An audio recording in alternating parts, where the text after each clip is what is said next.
Okay, hello there. Good morning, everyone, and thank you for joining us today. Once again, for our webinar. Today's webinar is on what are the key principles of safety differently, and it'll be presented by Andy Schoen, and he's the CEO of Southpac International. Just a few details about him. Andy is CEO of Southpac, as well as being an active facilitator, lead auditor and consultant. He has led the development of innovative training and assurance programs covering leadership, quality, safety and continual improvement, all with a focus on the critical role of people. Andy is a postgraduate of the Griffith University Safety Science Innovation Lab in Brisbane, Australia, and is a passionate proponent of cutting-edge leadership concepts and safety science. So before I go over to Andy, I just want to say there's a Q&A panel. Please use that to ask any questions. We'll be answering them at the end. Please don't use the chat panel for questions. If you want to chat directly to me with a question, you can use the chat panel. And once again, we will be recording this and sending out a video and a podcast later. I'm also going to put a link in the chat panel to all upcoming webinars and past webinars if you're interested in signing up for those too. So over to you, Andy. Thank you for joining us today.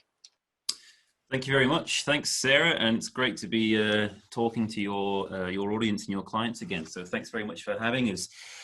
When I initially put the presentation together, the idea I think was going to be introduction to safety differently, but I kind of got thinking when I was putting the material together was maybe what's needed more than an introduction is a balanced conversation about safety differently. So I kind of changed the theme slightly because one of the themes that we've observed, and I'm sure other people who are listening in have seen this, is this kind of quite almost tribal warfare that's broken out between people who are adherents to or believe in safety differently and those that don't.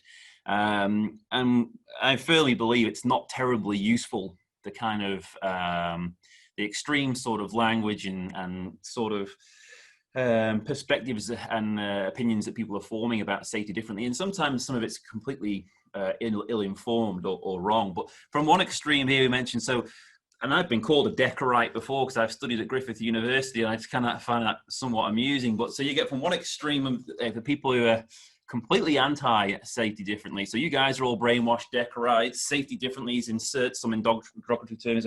It's a cult, it's a fad, it's a passing phase. Safety differently is a socialist conspiracy is another one I've heard, which is kind of interesting. So that's not really terribly useful. Some people know about, well, a tiny bit about safety differently, and as the expression goes, sometimes a little bit of knowledge is a dangerous thing. And then on the other extreme, probably just as bad, is safety differently is the answer. Safety differently is, the best thing since sliced bread. It's the most significant event since the Renaissance, hence the picture here, or maybe since creation. Everything before safety differently is rubbish. Everything you're doing currently is wrong. You need to change everything. And I don't think either position is terribly useful. And when that dialogue begins to happen, what happens when able to take extreme positions like that, all nuance about ideas and concepts begins to be lost. And then what could potentially be really valuable kind of gets lost with it. So I think in safety generally, as well as in other places, we really undervalue nuance and the ability to be able to look at things in a bit more detail. So hopefully we can kind of look at some of these ideas of what forms safety differently today and kind of say, well, let's put aside some of the more extreme kind of messaging that sometimes goes with it, but and also look at, well, how can we implement some of these ideas? So safety differently kind of starts with a kind of almost a straw man argument, I would say, about what safety currently is and why, therefore, we need to change. And I think this is done deliberately. I think it's a deliberately provocative act by saying, well, this is how most people currently manage safety. People are the problem to control. Tell them what to do and count your success by the absence of negative events, whether it's accidents and incidents and ever crazy, reducing your LTI rate or BIFR or whatever metric you use.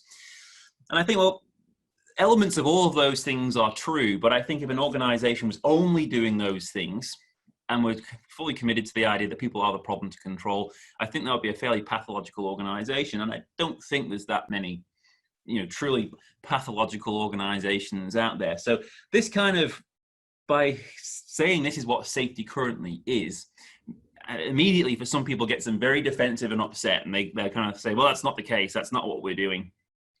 However, within each of these three kind of broad ideas or kind of current labels of how safety is done, there is obviously an element of truth to how organizations are currently doing safety. So people are the problem to control. Very few organizations are truly going to say their people are a problem to control. And in fact, many organizations would still say, oh no, our people are the secret to our success. However, when things go wrong potentially, or in their safety programs, maybe they have a lot of tools and activities going on which are, if you really kind of peel away behind the underpinning logics, you start to see, well, maybe this is treating people as a problem to control. Maybe this is seeing that all of our issues are caused by people, as opposed to being, maybe deeper issues.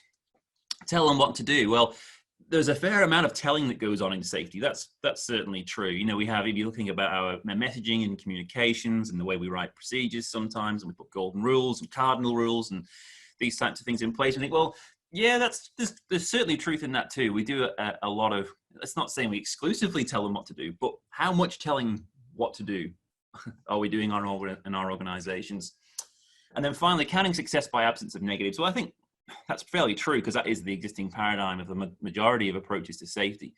There has been efforts to move towards more leading metrics and so forth, but not a great deal of them have been terribly successful. And I don't think many really relate to telling us what's happening in the organization. They tend to be more related to safety administration, or safety work, as David Proven and Drew Ray would say.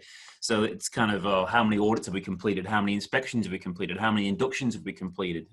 Well, those kind of leading metrics probably are only really measuring activity, safety activity, but not necessarily the safety of work. So in all three of these kind of problem statements around how safety currently is, there is an element of truth to all of them, and they're the things that need to be challenged.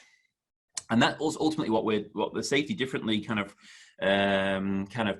leaders are trying to get people to think about. And that maybe comes across overly provocative at times.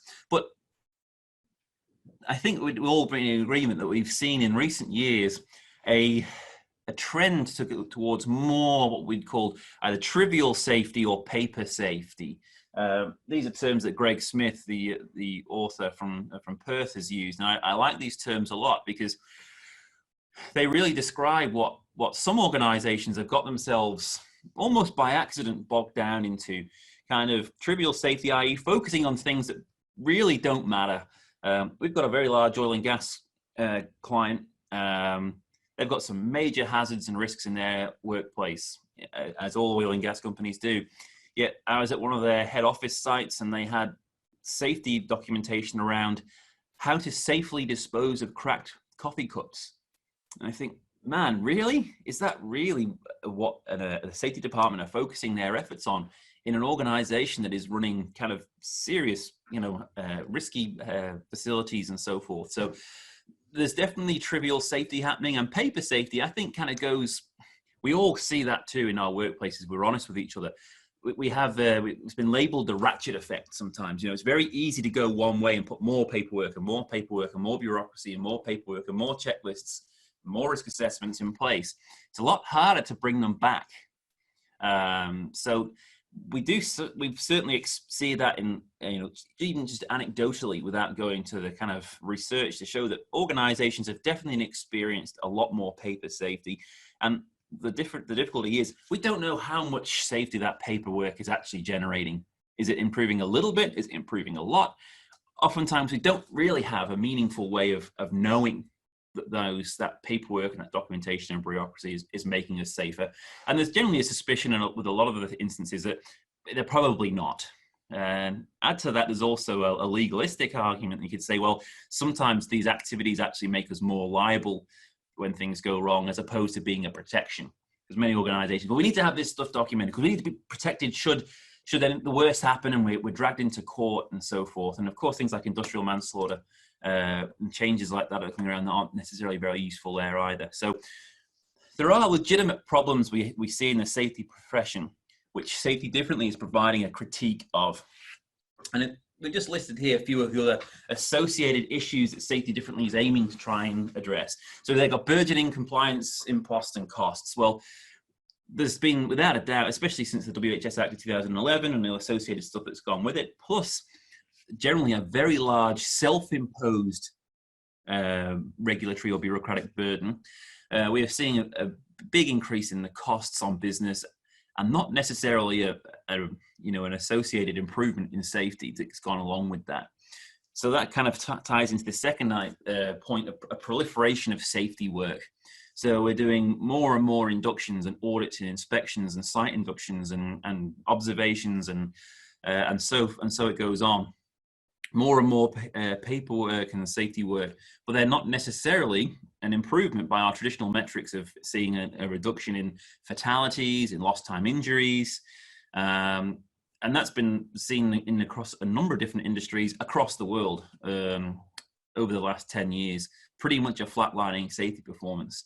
And tied with that, of course, and is this commitment to try and reduce the negative outcomes ever more, and tying that sometimes with financial, incentives, leads to numbers games.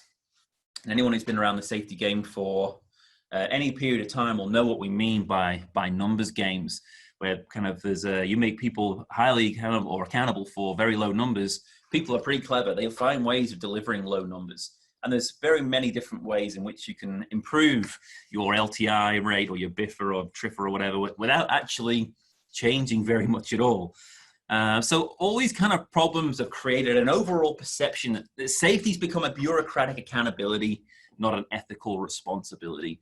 And that's kind of one of the mantras of Safety Differently. We've got too concerned in bureaucracy and numbers and counting and reporting this to the board and in turn report it to the market, as opposed to getting back to, well, isn't safety supposed to be about making people safer in the workplace, to look after our people? And that's an ethical responsibility first. That's not to dismiss the fact that, of course, there is also still a bureaucratic accountability that goes with it. We live in we operate in a legal framework that is a requirement. So I think it's about getting a balance there, as opposed to being, we don't want bureaucratic accountability. It's all about ethical responsibility. So, well, that's not the world we live in. We need the bureaucratic accountability, but we also need to remember that it's first and foremost an ethical responsibility. So, how does this manifest itself in the workplace? These different approaches between, say, what we might say traditional safety or current safety as it is currently versus Safety Differently. Well, here take this very simple example. We've got the design on the one hand, and we could say that's work as imagined. And then we've got the user experience and how it's actually being done. And we can say, well, that's the work as done. And this is kind of a conversation we have a lot within Safety Differently or Safety 2 or HOP, these various different terms around this difference between work as imagined versus work as done. Now, in our traditional approaches to safety, I would say, this is where we find, this is a problem. We shouldn't have this divergence between work as imagined and work as done. So in a traditional approach, you would say, well, this is a problem. And the people causing the problem, well, are the people that they should be doing as designed, you should be doing as they're told. So I guess the traditional approach, when we find this whether it's through, and I'm not talking about taking shortcuts in the park, but in general, deviating from a planned or a predetermined right way of doing things, when we find these things through observations and audits and so forth, is to say, well, this is wrong. You need to get back here to where the design of the system is. So it's about, when we see these kind of things, saying, well, how do we look at these sorts of things differently? So I guess one of the critical things we'd say is Safety Differently is not a program. It's not something you can just download. You can go and get yourself a manual or whatever, a set of new posters or whatever else goes with any new fad. There is no package of materials you can say, we've got this stuff now and we're doing Safety Differently. It's a set of principles or key themes or ideas that first of all, an organization needs to kind of accept, I guess, want to believe in and say, yes, we're going to do business differently going forward. This is how we're going to do safety. And that then in turn guides and informs the decisions and actions that they take. There isn't necessarily a set of tools. You say, these are Safety Differently tools as opposed to traditional tools. It may be a case of we want to do some things differently.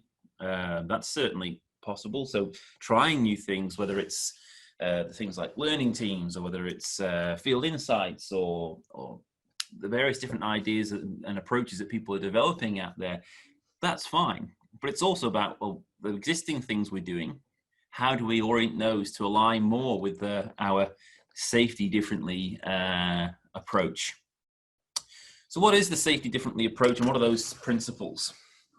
So these are to contrast with the safety currently, and they're kind of summarized as, well, people are the solution. People are not the problem to control, people are the solution. And we'll talk about that one in just a moment. Therefore, if people are the solution, rather than intervening in their behavior, the idea is to intervene in the conditions of work. And we'll talk about that in a moment as well as the second principle of safety differently. And third of all, define safety as the presence of positive capacities as opposed to the absence of negative events. This one often gets people really kind of worked up, and we'll talk about what is actually meant by that principle and what it's not meant by that principle, because I see that being thrown at me in lots of different settings. I'm like, well, you haven't really understood what the intent of that principle is. So it's best to get that right. Then we'll have a conversation about whether it's right or wrong or not. So first up, principle one, people are the solution. So this kind of really is our starting assumption for safety differently. And it's something that's kind of very common with other progressive approaches to safety. Our starting assumption is that people are a solution and not a problem. If that is where we set off from, that kind of changes the way we're going to respond to when we see things that are either deemed to be wrong or not in accordance with our systems or deviant or whatever term you want to use.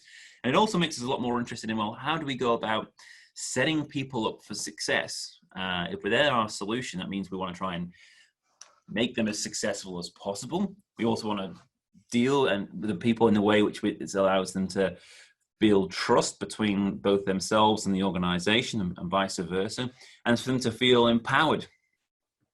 So if people are the solution, more of our actions are focused on devolving, decluttering, and decentralizing. So devolving, like pushing authority and power and decision-making back out to the people who have the closest knowledge and experience of the work, the people who know how work currently gets done and what the challenges are and how it can be made better. Decluttering is kind of the debureaucratization of safety, where we can. What stuff is adding no value? What stuff is just getting in the way? And can we really say, well, this is just creating more process and more bureaucracy, but it's not giving us anything else. And then decentralizing is about moving safety from being something that happens in a head office back to the field, back to operations. In high reliability organizations theory, we talk about the sensitivity to operations. It's like, well, operations is where the risk lives. It's where their work's happening. It's where the people who are managing safety every day are. So we want to push safety out to these operational aspects of the business, the people who ultimately own the risk and are dealing with it and managing it every day. So that starting assumption kind of influences many other things, actions and decisions that the organization makes. But a big part of that is about saying, well, if people are the solution, we need to provide a way of engaging with them and creating greater trust. So in the example we just looked at, if people are the solution, we say, okay, well, work as imagined is the design and work is done is what they're doing. A safety differently approach, we say, well, why are they doing it this way? Is this better? These are people who do the work every day.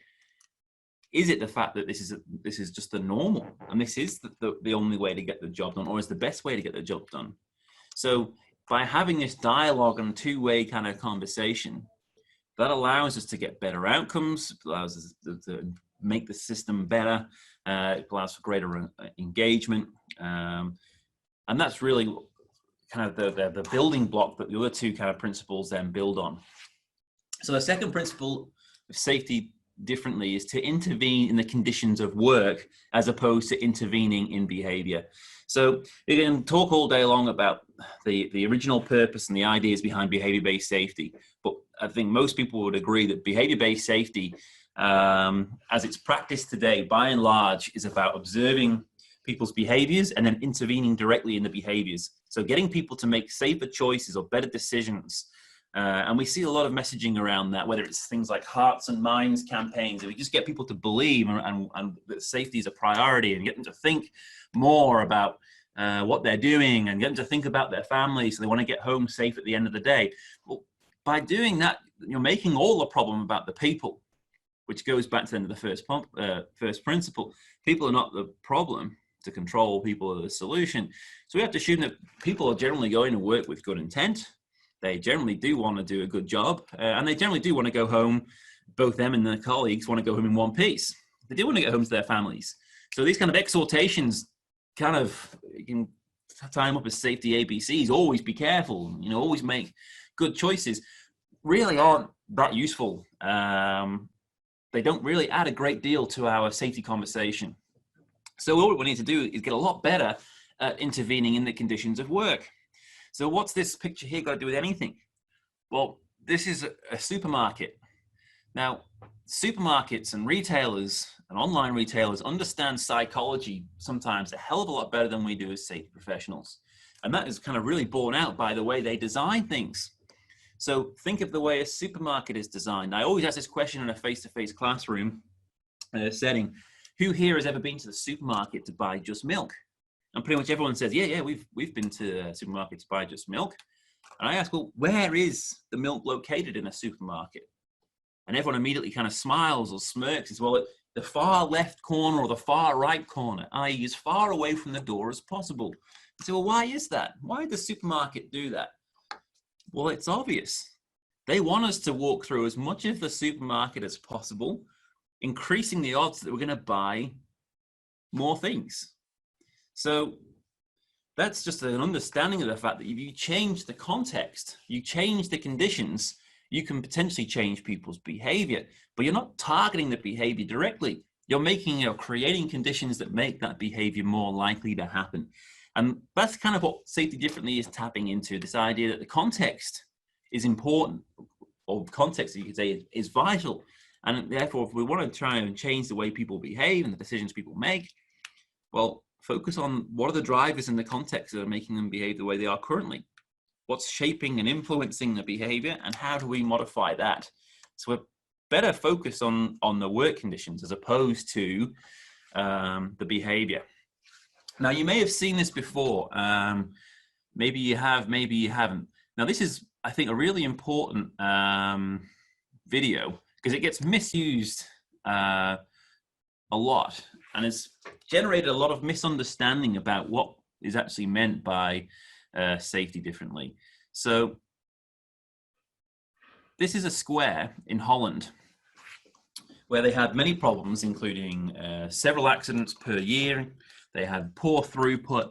They had all the typical problems we have in busy towns and cities where we have busy crossroads. Now, of course, whenever we have any traffic problem, you only have to look around Australia to see how we approach that, any old traffic problem. It's by immediately intervening in people's behavior, by and large. It's directly affecting people's behavior. Hey, make better decisions. We're going to do more enforcement. We're going to do more points, double demerits, triple demerits, like all these different kind of approaches we take. I guess you could call them hard approaches that are kind of aimed at changing people's behavior. But again, I'm not sure how much success these approaches are actually having. So in this square in Holland, they took a different approach. A traffic engineer by the name of Hans Monderman said, well, I think you can get a better result, but not by focusing on people's behavior, but by focusing on the conditions.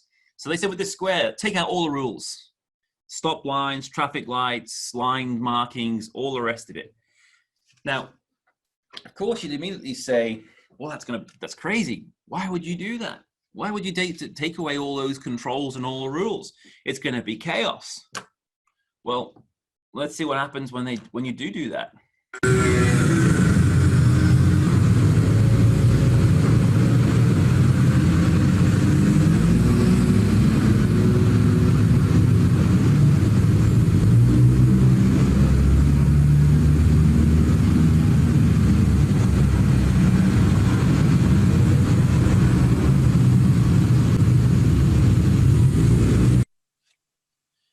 So some people are surprised by that outcome. Other people, oh, that's predictable. That's what's going to happen.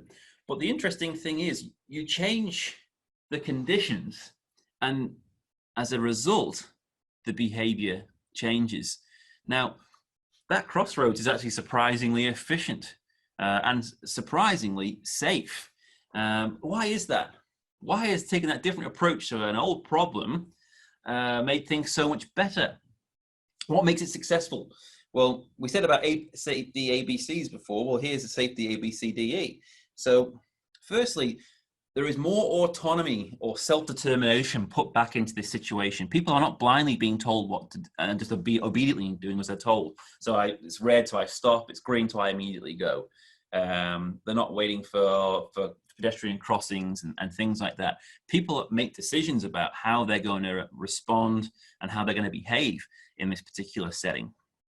So they have to think for themselves. They're taking more responsibility in this setting than they would be in normal settings. So the behavior then is changed by the setting and by the conditions, not necessarily by putting in more rules. In fact, the rules have largely been taken out. Interestingly, when you create a situation like this, then it requires more collaboration. Everyone's watching what everyone else is doing. Interestingly, another thing that happens when you change the conditions in this way, everybody slows down.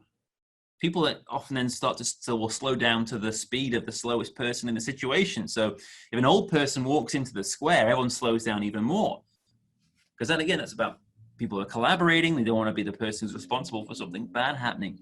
So it's interesting that through this change in the design, it actually makes a situation look more risky, probably because it is, but people behave in a more safe way as a consequence. They make better decisions.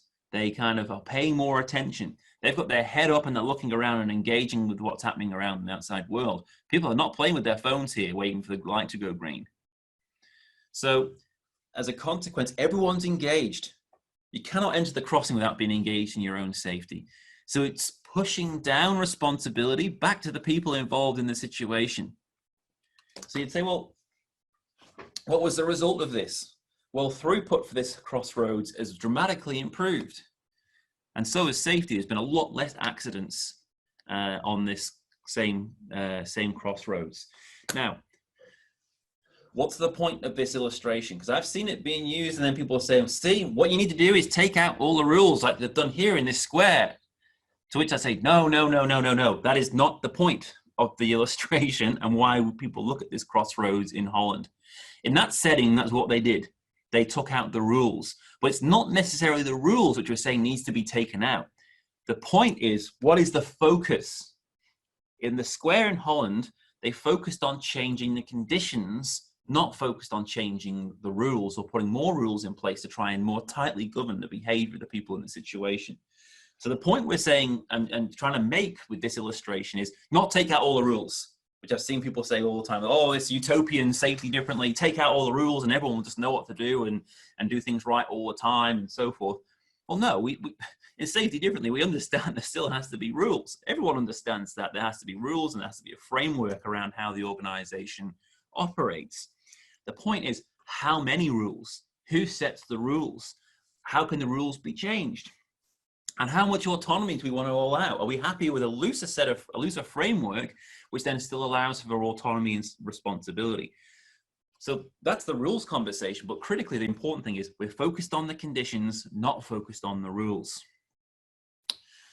And that leads us into our third principle. Define safety as a presence of positive capacities. Now, this often gets taken out of context, is often misunderstood, and you'll start to hear, oh, safety differently is all just about things going well.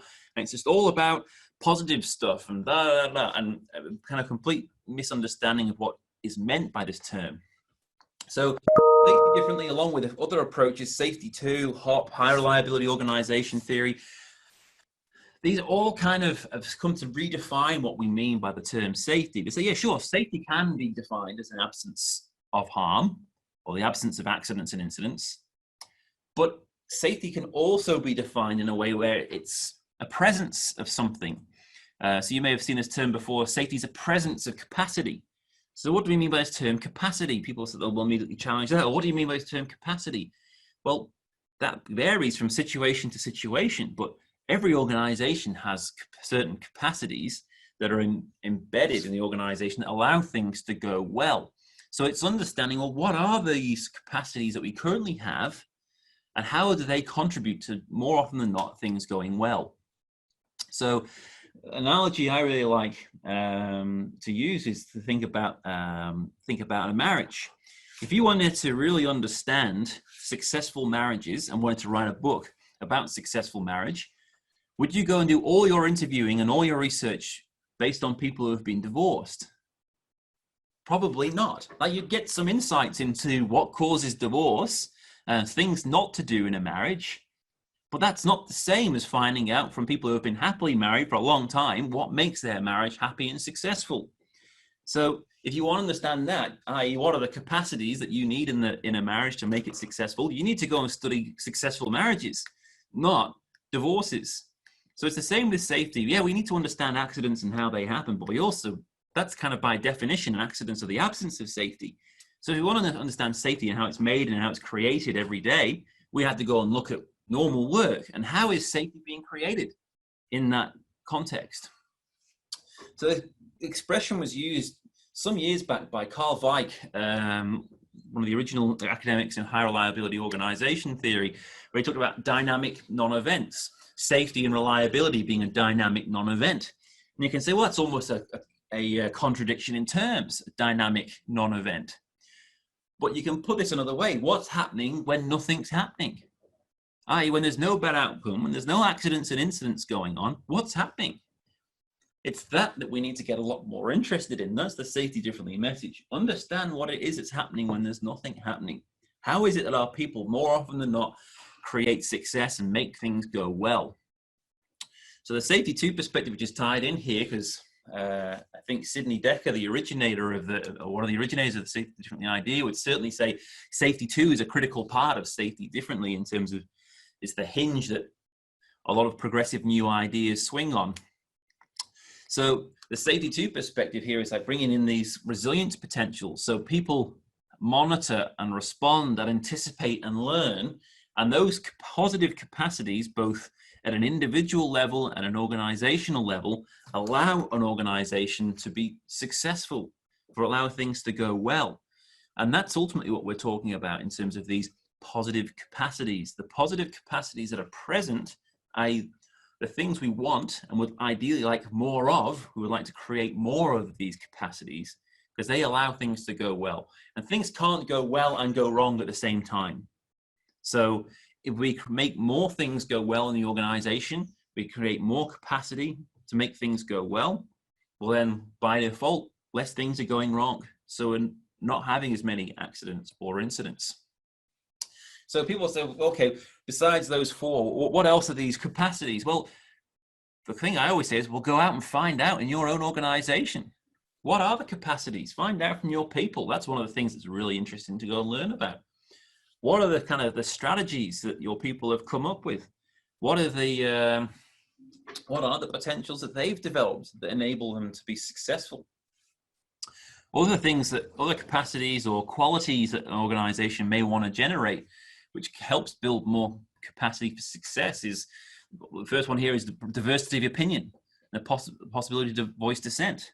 That's a capacity. It allows us, the organization, to constructively be challenged or to challenge itself. Keeping a discussion on risk alive. We know this, sometimes you make this strange distinction between risk or dynamic risk. Well, all risk is dynamic. Risk is ever changing. And sometimes things come along which completely surprise us, as the situation we're in right now as a society. So the risk is ever variable. So we have to keep that discussion alive, and that's a capacity. Deference to expertise, a high reliability organization principle. So understanding that the people who best know about the work are those that do the work. And therefore it may be appropriate to delegate decision-making about the work to those who do the work. So decisions are made based on expertise as opposed to hierarchy. Creating the ability to say, stop. Allowing people to question and challenge in a constructive way. Breaking down barriers between hierarchies and departments so everyone's working together and collaborating.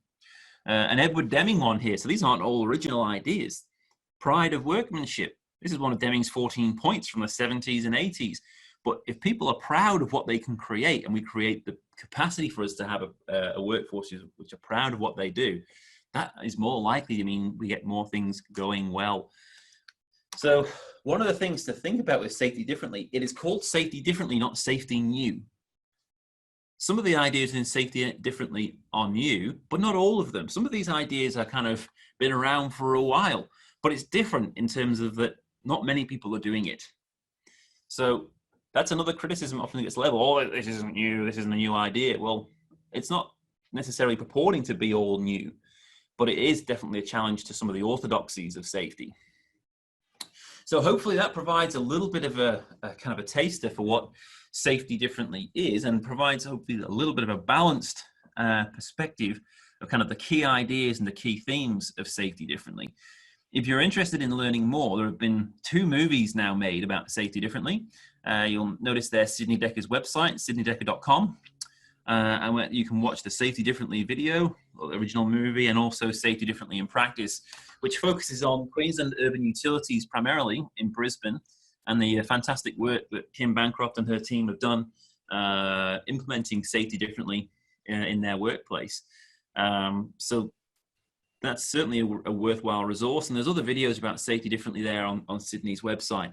Our own website, the Hop Lab, which can be accessed from southpacinternational.com, and just follow the icon that looks like the Hop Lab there. It features a lot of video content and articles and ideas that very much are complementary to the safety differently message. And for those who are readers, the books I think I recommend the strongest, and I'm sure Sydney wouldn't be offended if I say don't read the Safety Differently book. It's very heavy, it's very academic. It's probably not a practitioner's book, to be honest with you. So I wouldn't recommend that, but I would recommend The Field Guide to Understanding Human Error, a very good book by Sydney, which includes many of these ideas, and also Safety 1 and Safety 2 from Eric Holnagel. So they're worthwhile resources checking out. So hopefully that's been helpful. I'm happy to hang on and answer as many questions as people have. So thank you very much, Sarah and team, for having us on, and we look forward to speaking next week again about HOP, specifically HOP and the Human Organizational Performance Principles. Thank you. And Andy, there's a couple of questions coming through, and I just want to say I've just put the link to the Hop Lab in the chat panel if people want to open that link after. So Ivan has said the concept I've always struggled with is how do you achieve safety differently and also deal with people that do make poor decisions. I guess as a simple example, regulation states seatbelts must be worn, but you have a worker that just chooses not to. Surely there must still be scope to hold people to account. Yeah, okay, so that's a really that's a really big question, and there's a lot of different ways in which we could go that. So to answer the key point directly, yes, of course, there is always still a scope and a possibility for people to be held to account. This doesn't necessarily rule that out, but what does a holding to account look like? An important conversation that has to be had in the organization, even assuming that they decide to go down the accountability path, which is a big assumption, but assuming you want to go down the accountability path, is what sort of accountability do you want? Do you want accountability which is retributive in nature, i.e. You broke a rule, or you've broken this rule lots of times, therefore we need to decide what the punishment is going to be, whether it's kind of some form of counseling or written or suspension or whatever the case may be? Or do you want to take a restorative path whereby there's been damage done here, whether it be to the organization, to another individual, or it's the trust, and there has to be a certain amount of accountability now to restore and make good on what has been damaged. So that's the conversation that needs to be had about the accountability. But just going back a step prior to that, about rules being broken, we want to get a lot more interested when rules are broken. Why is the rule being broken? Is this just one person breaking the rule, or if you get a lot more interested, you may find that lots of people are breaking the rule. Certainly in an airport setting, I have some experience with ramp operations. A number of airlines having great difficulty getting people working on the ramp to consistently wear their seatbelts, but they're under a lot of pressure, constantly moving, constantly jumping in the vehicle and doing very short journeys, like maybe only a few meters. and every time they want them to wear the seatbelt. So what they did there was, well, it's, you know, human nature, except the fact it's human nature, people are going to take the shortcut, especially when they're under pressure. So they put in place a system whereby the vehicle won't activate unless the seatbelt is on. So that's one way of kind of changing the conditions to kind of force that behavior if you decide that's a non-negotiable. So there's a lot of discussion to be had around the context of rule breaking. It's not just simply a case of, well, there's rules are being broken, now we need to decide whether we want to take retributive action or restorative action. First step is the rule even appropriate? Do we want to have this rule still? Do we want to allow some leeway? Or do we want to intervene in the conditions around the rule as opposed to the behavior? Okay.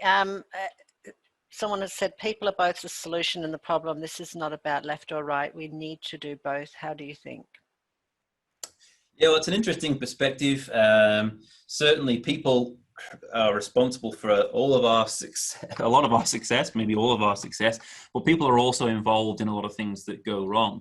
But it's whether or not we want to see them as the source of the problem or part of the problem. I guess that's again more of a philosophical conversation, but I guess it's more of a nuanced conversation rather than simply saying people are the problem or people are the solution. All right. Shan has asked, is there a recording of this brief? Yes, we are recording it, and we'll send it out hopefully later today or early tomorrow, Shan. And the last one that's we've got on here is, what is the difference between safety differently and safety one? So again, that could be a very big conversation. It could be a relatively short conversation, and I guess it partly depends on who you ask. So there was recently an article or a piece put up by Eric Holnagel describing safety differently as safety one. I feel that's a little harsh myself. Safety one is another word for term for traditional safety, I guess, but safety which is focused on stopping things from going wrong, whereas safety two is focused on making sure things go well. Safety differently is firmly focused on making things go well. In terms of the third principle, it's about positive capacity and making things go well. So I would say safety differently, at the very least, is very much oriented towards safety two, although obviously any sensible organization is going to be incorporating the idea of safety one and safety two. We still have to try and stop things from going wrong, as well as trying to make things go well.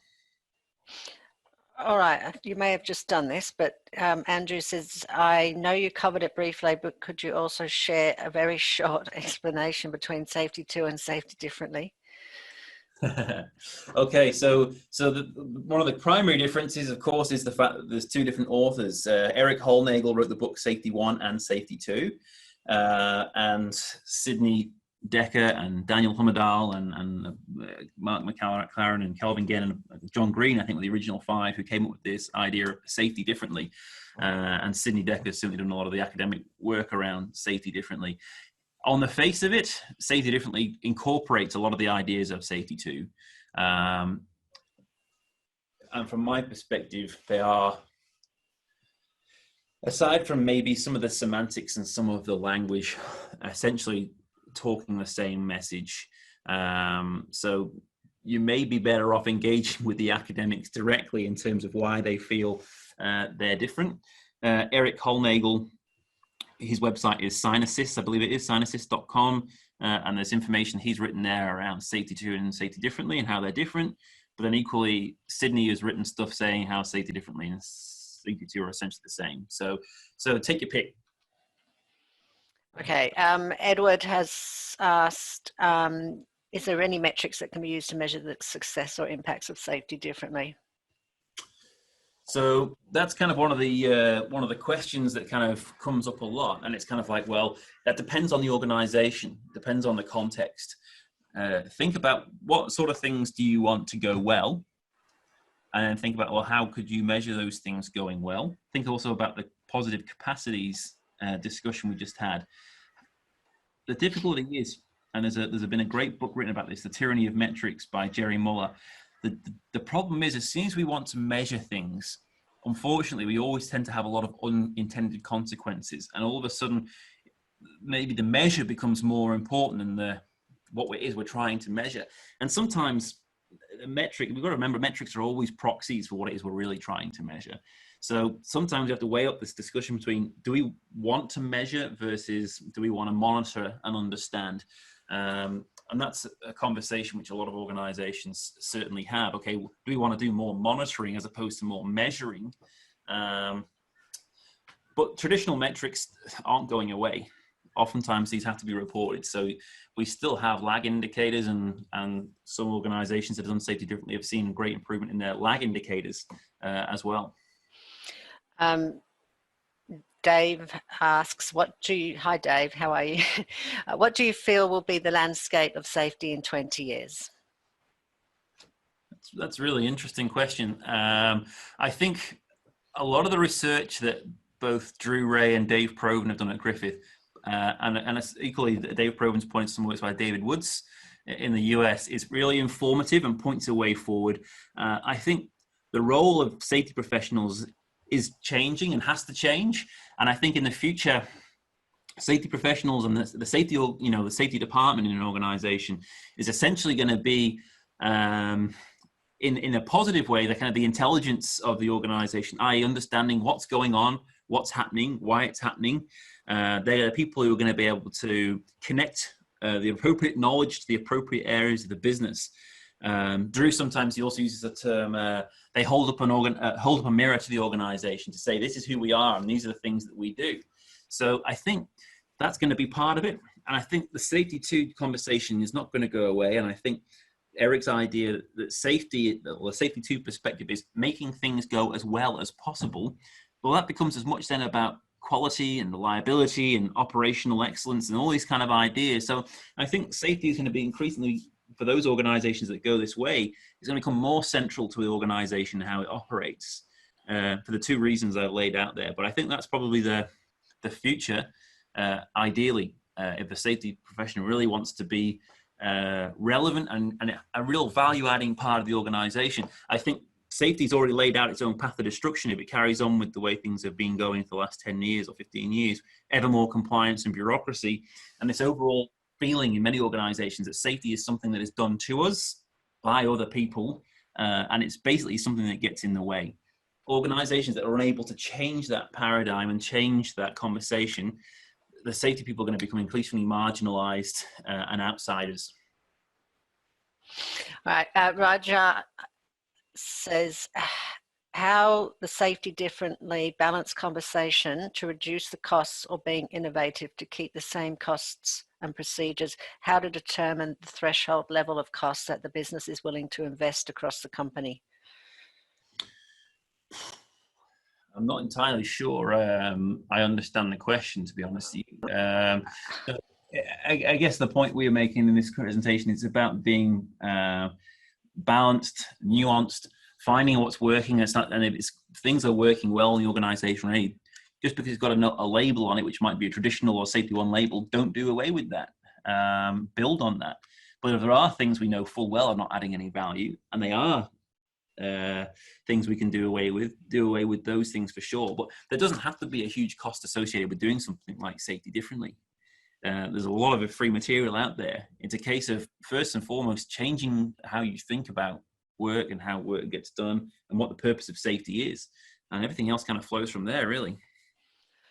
Okay, Ryan says, I see a lot of safety philosophies being spoken about at the moment, safety 2 differently, HOP, HRO, and resilience engineering. I think they all have some really valuable material. Do you have to commit wholeheartedly to one, or can you cherry pick and create a safety system that doesn't fall into a label? I think someone must have read one of my LinkedIn posts that I put up last night, where I actually made a comment similar to that. Because at times it does feel very much like people are getting increasingly married to a particular label or idea and saying this is right and everything else is wrong, or this is right for the following reasons and all this type of stuff. And I don't think it's terribly useful. We need to give things labels because that's how we're then able to talk about them. But I think most of these ideas have at the base of them, they have an interdisciplinary approach, which means we take different ideas from different types of disciplines and sciences to make progress. So I think it totally makes sense for an organization to find what works for them, find the language that works for them. because ultimately that they're all going in a similar direction, or if not the same direction, in terms of what safety looks like. So it's a case of not getting as worked up about the labels and find what works for your organization is what I would say. Okay, the final question. Which organizations have implemented safety differently, and how have they tracked the success of it? So some of the ones that have been involved with safety differently the longest, so is Origin Energy, and Lang O'Rourke, the construction company. More recent times, Queensland Urban Utilities, and there's probably a fair host of others too. They're the ones I can think of the top of my head. And you'd probably have to go and speak to those organizations and ask some of those questions in terms of what are the things they've done and what's the success they've had. Because the success isn't being measured just in terms of safety. Woolworths is another one, the Woolworths experiment, which is worth looking at, and that's included in the Safety Differently movie, which was, safety is improved, but other things that improve, which as a consequence are things like trust and engagement and locus of control. So these are all really positive kind of changes, which are not necessarily related specifically to safety, but are obviously highly advantageous and desirable for the organization. All right, thank you, Andy. I believe we've been talking to the Queensland Urban Utilities people about doing a webinar with them too. So yeah, so they've got a lot of great stories and things they could be able to share in terms of the things they've done. So I certainly recommend that. Yep. All right. So that's it for all the questions. We'll send an email out with Andy's details if you want to ask him more questions or look at their resources, and we'll send the video out later. So once again, Andy, thank you very much. Make sure everybody, if you're interested in the HOP webinar next week, next Thursday morning, that's on. You can register at the link we sent earlier. So thank you, Andy. We'll talk to you again soon. Thanks very much, Sarah. Speak to you again. Okay, bye. See you, everyone.